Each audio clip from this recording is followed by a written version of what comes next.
สำเนียงภาษาสืบสานตำนานล้านนาอันทรงคุณค่า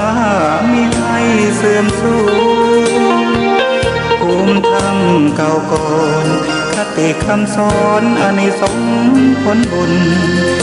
สติปัญญาเพิ่มพูนช่วยหนุนบุญญาญาติโยมพระครูสังวรศิลาธิราชมั่นคงแน่นหนักในฐานะศิษย์พระโอดมทุกลมหายใจตั้งจิตมุ่งหมายนำพาญาติโยมทานศีลภาวนาสร้างสมตามรอยพระบรมโพธิสมภา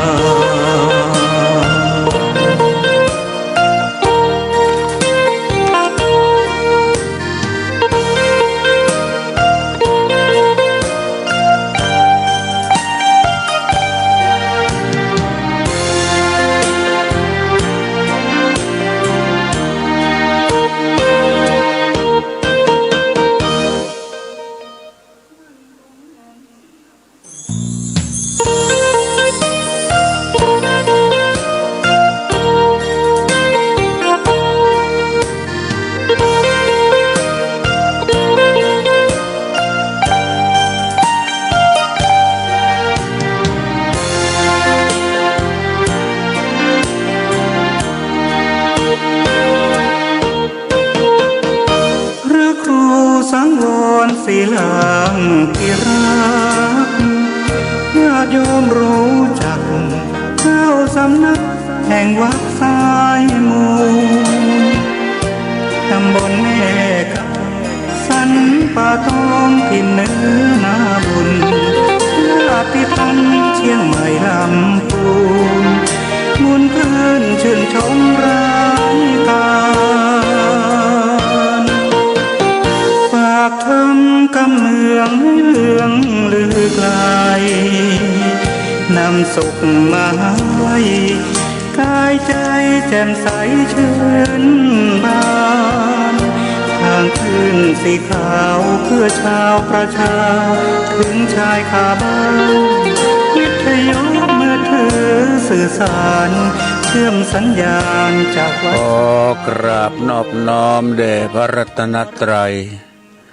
อันมีพระพุทธเจ้าพระธรรมเจ้าพระสังฆเจ้าขอถวายความเคารพแด่พระเถรานุเถระพระสังฆาธิการและพระสงฆ์องค์เนรจุโตนจุองค์ขอเจริญพรกับคณะสัทธาสาธุชนทุกท่าน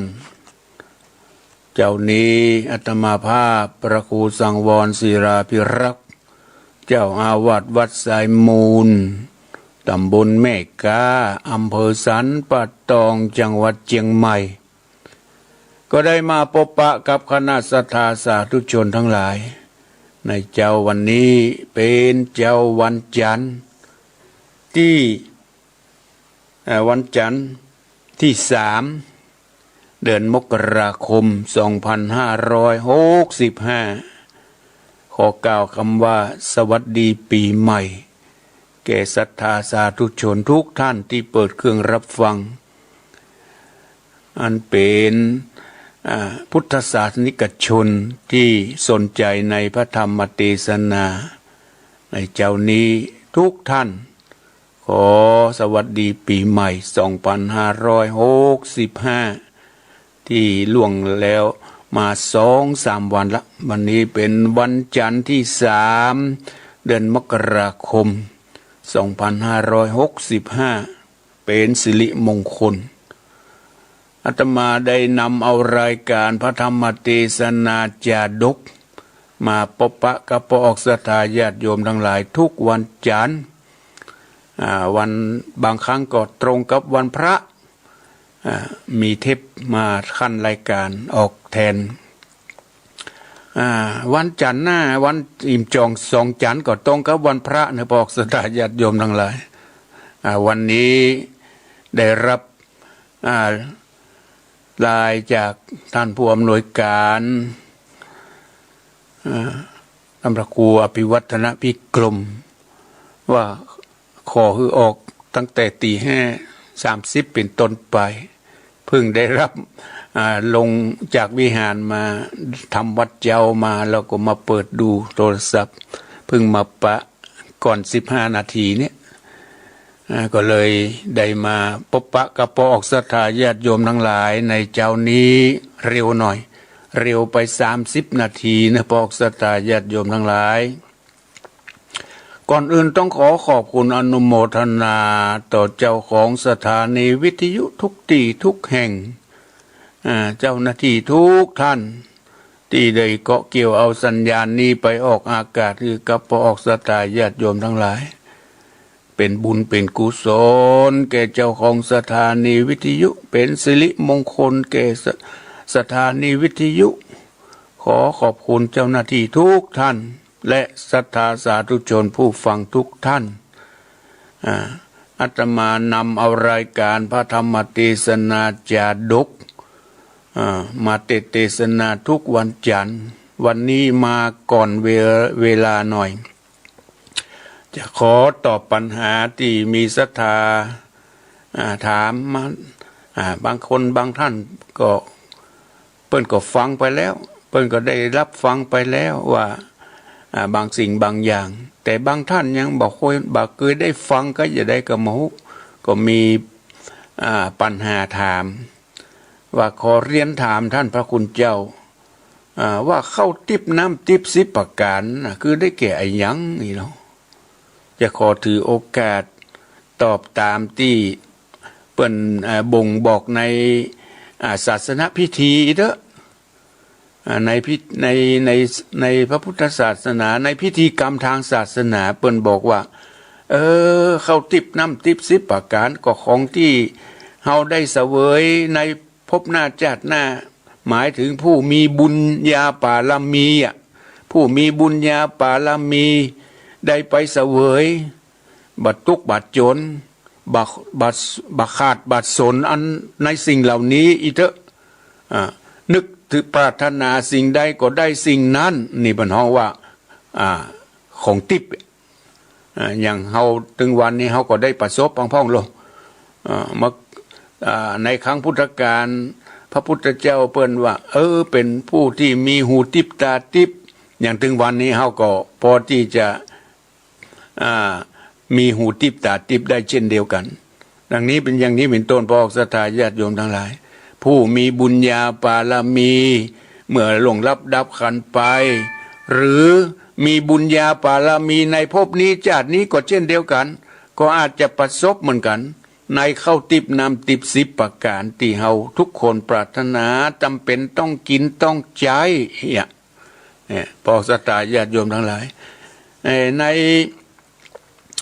อยากจะตอบว่าเข้าทิพน้ำทิพนั้นก็คือได้แก่1เข้าภาษาบาลีพูดว่าอันนังแปลว่าเข้า2ปานังแปลว่าน้ำ3วัดถังก็แปลว่าผ้า4ยานังก็คือยานพาหนะ5มาลาเครื่องหอมเครื่องประดับประดาคันทังคือของหอมวิเลปนังเครื่องลูบไล้สายยังก็หมายถึงตีนนอนอาวาสถังที่พักพาอาศัยปฏิไปยังคือปฏิบโคมไฟอีพิต้นนี่พอศรัทธาญาติโยมทั้งหลายทุกคนก็มีความปรารถนาในสิ่งเหล่านี้คือเปิ้นฮ้องว่าเข้าทิพน้ำทิพ10 ประการในศาสนพิธีเปิ้นก็บอกว่าสิ่งที่ควรจะถวายแก่พระสงฆ์องค์เนนก็คือ10 ประการนี่นะสิ่ง10 ประการนี่แหละ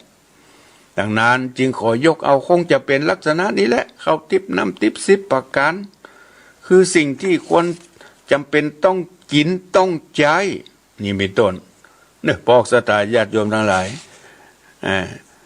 คือเข้าทิพน้ำทิพ10 ประการมีตึงเข้ามีตึงน้ำมีตึงของกินของใช้ที่ทุกคนต้องกินต้องใช้ตึงมื้อตึงวันนี่แหละ มันเป็นของทิพย์เฮามีบุญมีวาสนาเกิดไปเป็นเทพบุตรเทวดาปรารถนาสิ่งใดมันก็ได้รับสิ่งนั้นอีเถอะเหมือนกับว่านึกได้ดังนึกขึ้นอยากปรารถนาอยากจะกินอันนั้นมันก็คงจะลอยมาคงจะเหมือนกับเมกาถึงวันเนี่ยพวกสาญาติโยมทั้งหลายเอาปรารถนาอยากจะกินอะไรอย่างโทรศัพท์ไปโทรศัพท์ไปบอกคือคนที่บริการมันก็จะมาตามนี่ขอให้มีเงินมีทองเห็นอย่างที่เถอะเข้าปรารถนาเข้าปรารถนาน้ำปรารถนาเสื้อผ้าโทรศัพท์ไปนี่มันก็ลอยมามันก็ลอยมายานนั่งยานพาหนะจะขี่รถเครื่องจะขี่รถมอเตอร์ไซค์จะขี่รถทีบ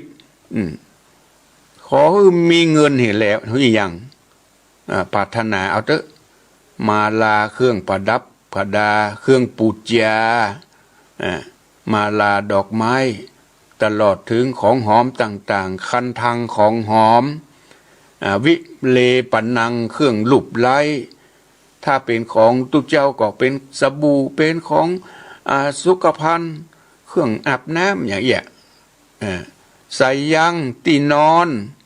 ฟูกหมอนอาสถานที่พักพาอาศัยกุฏิวิหารที่บ้านที่จองปฏิปัญญังปฏิบโคมไฟที่ทำให้เกิดแสงสว่างจะเป็นหลอดไฟอย่างก็ได้ทั้งนั้นที่ทำให้เกิดสว่างสิ่งเหล่านี้เขาก็ควรที่จะทำบุญไว้พ่องเพื่อจะได้ไปพบไปปะไปเสวยเป็นของทิพย์เข้าทิพย์น้ำทิพย์ของเฮาในภพหน้าชาติหน้าเนี่ยปอกสตาญาติโยมทั้งหลายขอทบทวนสิ่งที่อันเป็นเข้าทิพย์น้ำทิพย์10ประการก็คือได้แก่ข้าวเครื่องของกินของบริโภคน้ำเนี่ยสำคัญที่สุดข้าวน้ำนี่นะข้าวน้ำ3เสื้อผ้าอาภรณ์ผ้าเครื่องนุ่งห่ม4ยานังยานพาหนะถ้าเขาจะถวายเป็นยานพาหนะถวายยานพาหนะมาได้ก็เป็นปัจจัยเป็นค่ารถค่าเรือค่าเครื่องเพื่อจะพระสงฆ์องค์เจ้าได้สำเร็จในการเดินทางก็ถือว่าเป็นการทานยานังยานพาหนะมาลาเครื่องประดับประดาตลอดถึงดอกไม้ธูปเทียนคันทังของหอม เครื่องปุจยาต่างๆธูปเทียนก็ถือว่าเป็นของหอมวิเลปนังเครื่องลูบไล้สบู่ตั้งหรือตลอดถึงเครื่องสุขภัณฑ์เครื่องชำระล้างกายสายยังที่นอนอาวาสถังที่พักพาอาศัยบ้านจองหอเรือนตลอดถึงกุฏิวิหารศาลาโรงโบสถ์เป็นที่อยู่ที่พักพาอาศัยเป็นที่ทำสังฆกรรมทั้งนั้นปอกสตาญาติโยมทั้งหลายสมควรที่จะทำบุญถวายปฏิไปยังปฏิบโคมไฟถวายน้ำมันสมัยก่อนเพิ่นถวายน้ำมันปัจจุบันนี่ถวายสายไฟหลอดไฟอย่างนี้เป็นต้นถวายปัจจัยเป็นค่าน้ำค่าไฟนี่ล้วนแล้วแต่เป็นการถวายเข้าทิพน้ำทิพทำนั่งปอกสตาญาติโยมทั้งหลายขอถวายด้วยความตั้งอกตั้งใจการที่ถวายไปแล้วจะได้บุญหรือจะได้บุญหรือไม่อยู่ที่ความตั้งอกตั้งใจของปอกสตาญาติโยมแถมครั้งหนึ่งบุญจะเกิดขึ้นได้ก็ด้วยอาศัยปุปปเจตนาจาคะเจตนาอัปปราประเจตนานี่เขาก็ได้ยินบ่อยนะบางคนก็หลงลืมว่าการทำบุญจะสำเร็จหรือไม่การทำบุญนี้จะสำเร็จได้ก็ด้วยอาศัยความตั้งอกตั้งใจเบื้องต้นตั้งใจเบื้องกลางก็ตั้งใจเบื้องท้ายสุดท้ายก็ปลื้มใจดีใจสุขใจที่ได้ทำไปเนี่ยไม่ใช่ว่าทำไปแล้วกินแหนงแข็งใจเสียดายที่ได้หืดตาลไปเนาะข้าหืดตาลไปแล้วทุกเจ้าก็บสมดังคำมุ่งมาตรปรารถนา ข้าปรารถนาอยากจะเอาข้าเอาไปใจเอาไปกินเอาไปแบ่งเอาไปฮื้อคนอื่นเหียอย่างเงี้ยยังอะไรของกินของทานยังประมาทของกินของทานอย่างที่ในธรรมมหาวิบากที่อาตมาได้เทศนาไปมีกระตุ้มปีกคนหนึ่งมันก็บอกให้มีศรัทธาเท่าใดทีนี้มีพระสงฆ์องค์เจ้ามาบิณฑบาตเมียมันก็ได้ยินที่ผัวมันได้เอิ้นกล่าวว่ามีพระคุณเจ้ามาบิณฑบาตเนอะมีความปรารถนาอยากจะทำบุญฮื้อทานก็มาใส่บาตรเนอะแต่ตัวมันบ่มีเจตนาบ่มีความตั้งอกตั้งใจใดๆเลยมันก็ไปทำหน้าที่ของมันหาหลัวหาฟืนหามาเลี้ยงท้องเลี้ยงไส้ของมันนั่นน่ะทีนี้เมียมันก็เอาของกินของว่าที่เอาหามาไว้เมื่อวานเนี่ยมาเคยได้ทำบุญฮื้อทานปีติยินดีอยากให้ทำบุญใส่บาตรมันก็เอาอาหารการกินไปใส่บาตรแก่พระคุณเจ้าส่วนผัวมันปิกมาสงสัยว่าตุเจ้าจะได้อย่างพ่องจ้าลองไปเปิดดูขออนุญาตเปิดดูบาตรพระคุณเจ้าไปหานใส่อาหารการกินมันจำได้ว่าอันนี้มันเป็นของข้าเนี่ยเมื่อวานนี้ข้าหามาไว้จะเอามากินวันนี้เมียเอามาใส่บาตรกินแหนงแข็งใจเสียดายทรัพย์สมบัติเสียดายอาหารการกินที่เอาเมียมันเอามาใส่บาตรผลสุดท้ายตายไปเป็นเพศแหละตายไปเป็นเพศเป็นผีได้รับความทุกข์ความทรมานต่อมาแห่มจาติหนึ่งได้ไปเกิดเป็นเศรษฐีหลวงพ่อสถากระตุ้มปีกผู้นั้นเกิดมาเป็นเศรษฐีที่มาเกิดเป็นเศรษฐีนะเพราะอานิสงส์ของมันของที่ได้ปกเป่ากล่าวร้องแก่ศรัทธาประชาชนมาร่วมทำบุญตักบาตรเท่านั้นแหละมันก็มีความตั้งใจอยู่น้อยหนึ่งศรัทธาประชาชนทั้งหลายเฮ้ยไผมีเจตนาอยากจะร่วมทำบุญตักบาตรเนอะแค่นี้แหละเหมือนกับเฮาท่านทั้งหลายจะมีการทำบุญอะไรอย่างก็ตามมีการทำบุญงานเขาดำงานมงคลงานอวมงคลขึ้นบันใหม่กินแขกแตกงานศพงานซากก็ไปบอกคือญาติพี่น้องวงศามาร่วมทำบุญอันนี้ก็ถือว่าได้บุญละเนี่ยเหมือนกระตุ้มปีกวันนั้นมันก็ได้ปกเป่ากล่าวร้องเหมือนกับเฮาท่านทั้งหลายได้บอกกล่าวแก่ญาติกาวงศาที่เป็นญาติเป็นเกยหู้จักมักคุ้นเกยกันมาร่วมทำบุญเปิ้นจะบ้ามบ่ามาก็มาบ่ามาหรือบ่ามาก็บ่สนใจละเอาไปบอกแล้วก็ถือว่าได้บุญละเนี่ยได้บุญตอนหนึ่งละทีนี้เศรษฐีนายกระตุ้มปีกผู้นั้นได้ไปเกิดเป็นเศรษฐีมีข้าวของข้าวของนักแต่กินบ่ได้เอา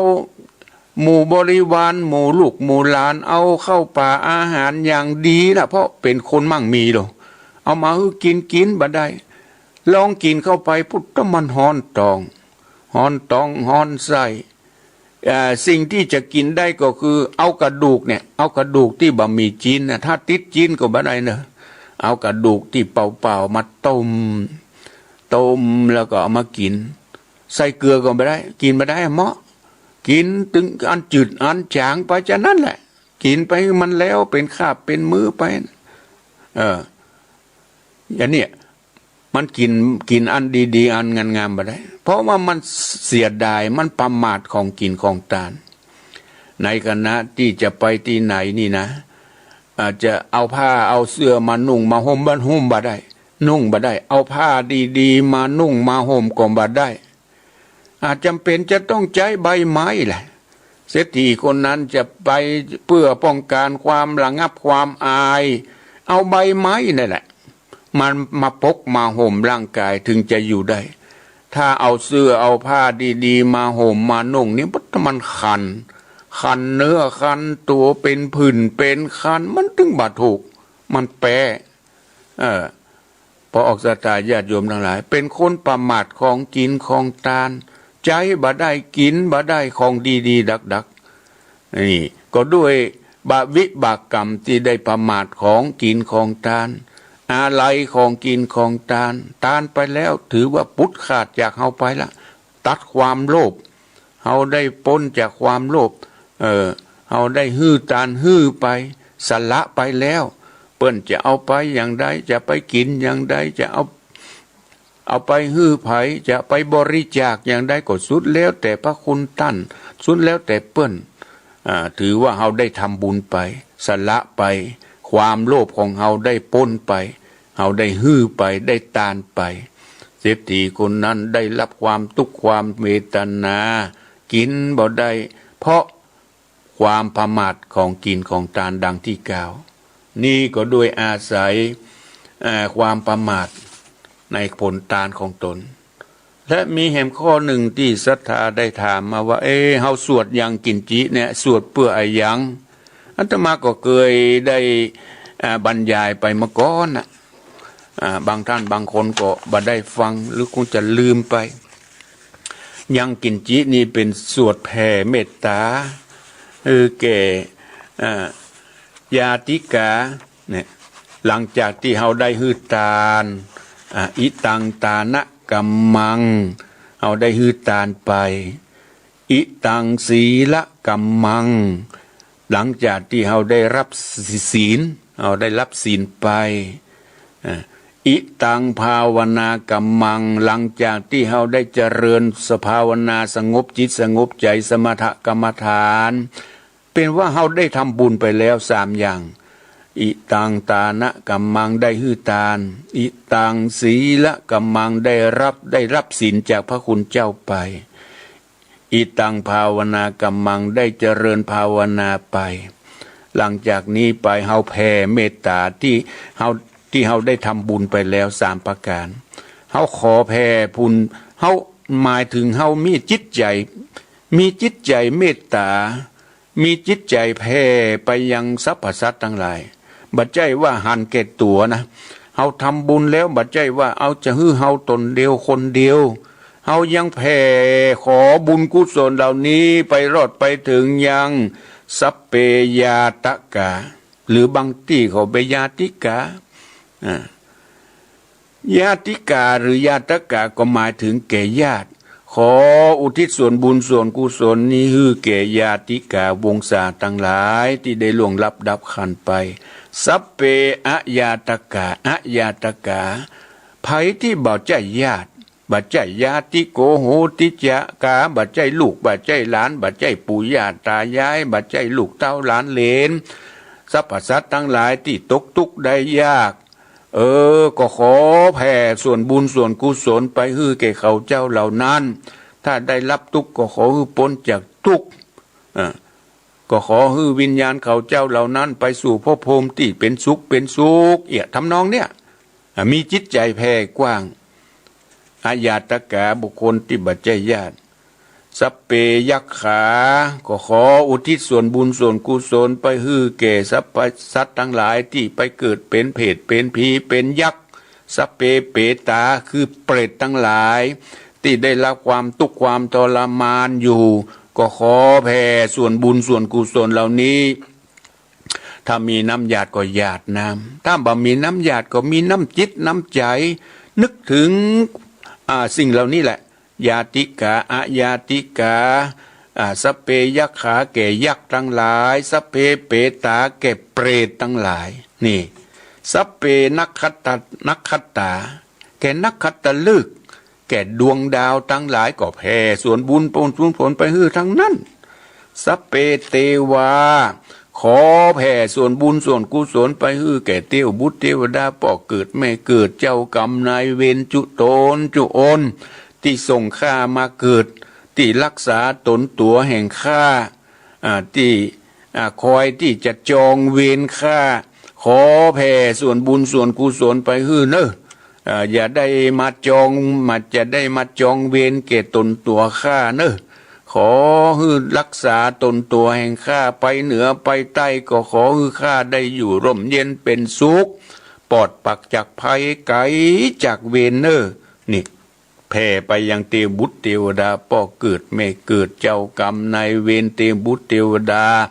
อันรักษาบ้านจองหอเรือนนี่เนี่ยเอามีเมตตาต่อเขาเจ้าเหล่านั้นเอาบัดใจว่าทำบุญไปแล้วบัดใจไม่ใส่ละกรรมเขาก็ยังมีเมตตาต่อเขาตั้งใจเนอะบัดใจว่าหันเปิ้นทำก็ทำหันก็ขอนึกถึงว่าขอฮือนึกของเขาเราเนี่ยมีจิตใจแผ่ไปถึงเขาอย่างจริงจังบัดใจว่าปากเป็นนกแก้วนกขนทองว่าไปตามเปิ้นไปเลยในขณะที่เฮาว่านั่นน่ะจิตใจเฮานึกถึงสิ่งเหล่านั้นตัวขอสัพเพเปตาขอฮือเปรตทั้งหลายที่ตกทุกข์ได้ยากขอที่เขามาขอแบ่งส่วนบุญส่วนกุศลขอแผ่บุญกุศลไปฮือสัพเพเทวาเทบุตรเทวดาอันเป็นป่อเกิดไม่เกิดเจ้ากรรมนายเวรจุโตนจุองค์นึกถึงเขาเหมือนกับหันด้วยตาในด้วยปัญญาสัพเพอุปชายะ อุปชายะครูบาอาจารย์ปู่ย่าตายายเนี่ยทุกคนต้องมีครูเรียนเกิดมาเรียนตั้งแต่ประถมตั้งแต่มัธยมบางครั้งบางทีก็ไปวัดไปว่ามีครูบาอาจารย์เป็นครูบาอาจารย์อุปชายะบางคนเป็นพระเป็นเนนมีอุปชายะครูบาอาจารย์นึกถึงวิญญาณเขาเจ้าเหล่านั้นนึกถึงดวงวิญญาณที่เปิ้นได้สั่งได้สอนได้ที่เฮาได้ห้ำได้เฮียนได้มีความหู้มาอย่างน้อยก็มีความหู้นิดๆหน่อยๆก็ถือว่าเป็นบุญเป็นกุศลแผ่บุญแผ่กุศลไปหาครูบาอาจารย์พระอุปชายะผู้มีพระคุณต่อเฮานึกถึงบุญคุณของท่านนี่เป็นการแสดงออกซึ่งความกตัญญูกตเวทิตาหูกุลแล้วตอบแทนด้วยการแผ่บุญแผ่กุศลผู้ล่วงลับดับขันไปเขาจะเอาสมบัติใดๆไปแบ่งฮื้อปันฮื้อก็บ่สามารถที่จะนำไปได้มันก็มีสิ่งเดียวเท่านั้นก็คือบุญกุศลปอกศรัทธาญาติโยมทั้งหลายสิ่งเหล่านี้แหละที่จะแผ่ที่จะเป็นแสดงออกซึ่งความกตัญญูกตเวทิตาต่อเขาเจ้าเหล่านั้นที่ได้ล่วงลับดับขันไปนี่ก็ขอแสดงชี้แจงฮื้อแก่ศรัทธาที่ยังบ่เข้าใจได้เข้าใจว่าเปิ้นสวดยี่ยังหันเปิ้นสวดกันก็ขอให้มีความเข้าใจด้วยว่าการสวดยังกินจิเป็นการแผ่เมตตามีจิตใจกว้างขวางอบอ้อมอารีในขณะที่เฮาสวดก็ขอให้สวดด้วยความตั้งใจเมื่อไปถึงสวดตอนใดก็นึกถึงญาติกาขอญาติของเฮาอันมีไผพ่องอาญาติกาคนที่บัดใจญาติขอไปแผ่ไปถึงเนอะไผก็ตามที่ตกทุกข์ได้ยากสัพเพเปตาแก่เปรตที่ตกทุกข์ได้ยากเปรตทั้งหลายยักษ์ทั้งหลายตลอดถึงดวงดาวคัตตฤกษ์ดวงดาวทั้งหลายเทวบุตรเทวดาเทวาทั้งหลายอุปชัยยะครูบาอาจารย์ทั้งหลายก็ขอให้พ้นทุกข์ในขณะที่เฮาหยาดน้ำบางคนก็บ่มีน้ำหยาดก็อย่าไปตกใจโอ้น้ำจิตน้ำใจนี่สำคัญนี่อยู่ที่น้ำจิตน้ำใจของพระออกศรัทธาญาติโยมทั้งหลายแผ่ด้วยกระแสจิตนี่สำคัญที่สุดแหละพระออกศรัทธาญาติโยมทั้งหลายเนอะนี่เป็นการแผ่เมตตายังกินจิแต่สำคัญที่เฮาต้องมีน้ำจิตน้ำใจ